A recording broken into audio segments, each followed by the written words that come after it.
So for this problem, you have two horizontal forces. One of the forces is 225 newtons. The other force is 165 newtons. And they're exerted on a canoe base. So if these forces are applied in the same direction, find the net horizontal force on the canoe. So let me go ahead and write out my givens. So I'm given my first force, which I'll call F1. It is 225 newtons. Now it doesn't specify which direction the force is being applied. We just know it's horizontal. So I'm going to assume for our problem the force is being pushed to the right then. So this is going to be a positive 225 newtons. For force 2, I'm going to assume it's also going to be pushed to the right because it's in the same direction. So it's going to be a plus 165 newtons then. Now, if you set force 1 to be negative 225 newtons, you have to set force 2 to also be negative then. That way they're being pushed in the same direction.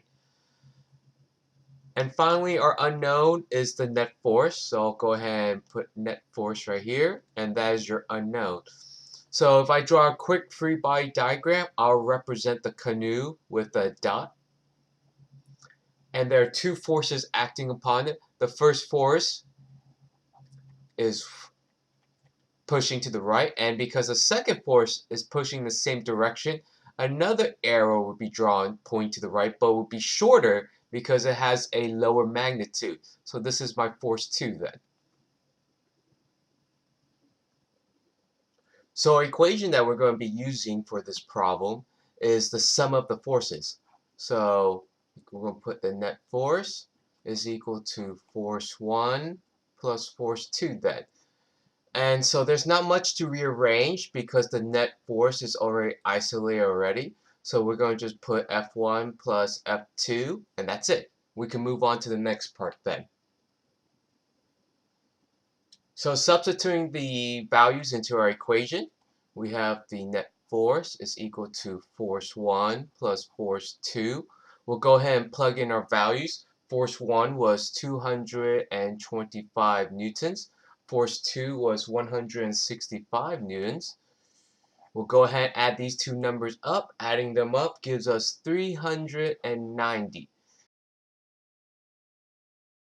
And because we're dealing with force, our unit for force then is going to be newtons. Now, if you put negative 225 and negative 165, you should get negative 390 newtons then. Now, for our answer, it doesn't matter which one you use. I will accept both the positive value and the negative value too.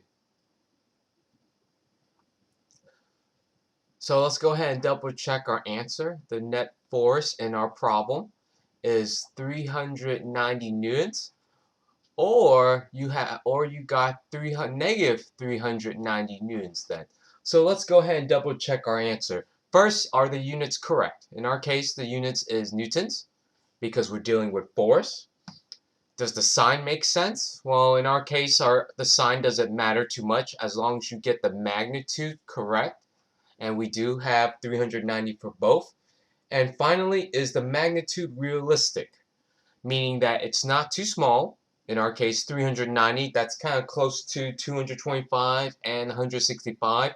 It's not big, meaning I don't have a million newtons. So our answer does seem reasonable, so it does check out then.